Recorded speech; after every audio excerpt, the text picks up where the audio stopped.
O governo federal acaba de liberar mais 51 agrotóxicos que vão entrar no mercado brasileiro. Com essa nova medida, subiu para 290 o número de defensivos agrícolas aprovados este ano. A notícia preocupa ambientalistas e criadores de abelhas. É que a morte do inseto, que é importantíssimo para o equilíbrio ecológico, é um problema que já chegou à região. Você sabe dizer o que tem em comum entre um pepino, abobrinha e uma manga? Pouca coisa, exceto que elas devem sua existência a um pequeno inseto, a abelha. Esses insetos de pouco mais de 1 centímetro de comprimento têm aparecido nos noticiários porque estão sumindo. As abelhas têm sofrido com um tipo de colapso.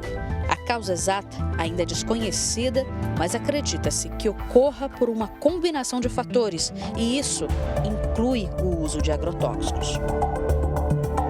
Seu José é apicultor há mais de 30 anos e mantém uma pequena apicultura aos arredores de Araçatuba, no Noroeste Paulista. E nunca viu uma cena mais triste do que uma colmeia vazia. Um ano dá para fazer 3 colheitas.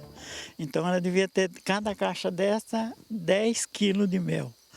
E ela não produz nada. Esse ano não colheu mel. O agrotóxico judia muito dela. Quando ele não mata totalmente a caixa, ele diminui ela bastante. A morte das abelhas, uma realidade que já está presente na nossa região, pode se tornar ainda pior. O que preocupa é a liberação em massa de defensivos agrícolas no mercado pelos órgãos do governo federal.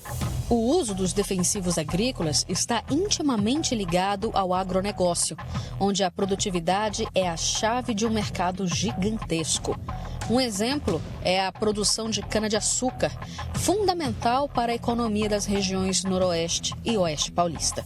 A estimativa é de que na safra atual, as duas regiões produzam juntas cerca de 125 mil toneladas, ou seja, 37% da produção total do estado, que é de cerca de 330 mil toneladas. Quantidades que jamais seriam atingidas sem o uso dos agrotóxicos para combater insetos, fungos, ácaros e bactérias. A planta, como os animais, como o ser humano, precisa de defensivos contra doenças, contra insetos, contra uma série de situações. Se não houvesse o defensivo nesse processo, seja para a produção animal ou vegetal, nós não teríamos atingido os patamares que nós atingimos e ainda atingiremos. Mas se há benefícios em relação à produtividade, os agrotóxicos também trazem muita preocupação.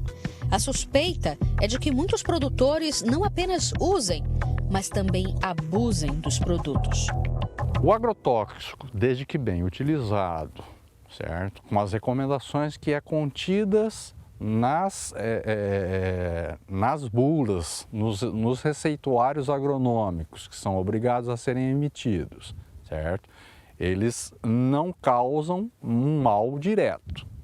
Acontece que alguns produtores, às vezes, aumentam a dosagem na esperança de que consigam resultados mais satisfatórios. E isso significa que vai afetar indiretamente o meio ambiente, porque o agrotóxico é feito para utilizar naquela dosagem, certo?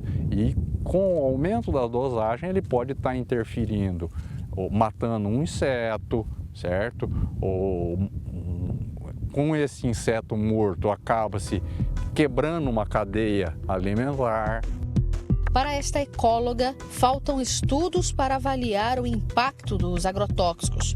As pesquisas atuais são feitas em relação a cada produto separado, mas ninguém avaliou o que esse coquetel de venenos é capaz de fazer. Na prática, já se sabe que os insetos, e especialmente as abelhas, estão sofrendo muito. E não há uma estatística que possa dar conta do tamanho do problema. Essa morte em massa de abelhas, na verdade, ela tem 2 pontos de vista, né? O que está sendo monitorado, o que está sendo alertado é a morte de abelhas em apiculturas, né? Ou seja, em lavouras de mel. E não a morte de abelhas silvestres, que isso ninguém está monitorando. Mas as abelhas, esse registro que aconteceu no Brasil de 500 mil de abelhas mortas, foi constatado que foi morte por envenenamento de agrotóxico. Isso é fato. Seu José, que vive essa realidade de perto, conhece o poder destrutivo dos agrotóxicos. Às vezes, o veneno é tão forte que contamina colmeias inteiras, que são essas caixas de madeira usadas pelo apicultor. Teve caixa minha lá onde no meu apoiado que eu perdi lá, teve caixa que a gente colocou 3, 4 enxames dentro e nenhum foi para frente. Precisou tirar ela, lavar ela várias vezes, deixar no sol, às vezes ficar de 10, 15 meses para entrar outro enxame dentro e ficar. Para ele, cabe à ciência encontrar uma resposta para garantir a produtividade agrícola sem causar destruição. A ciência está muito avançada, então eles têm que achar o tipo de agrotóxico para cada tipo de praga. Ele tem que resolver isso, que aí deixa as abelhas livres.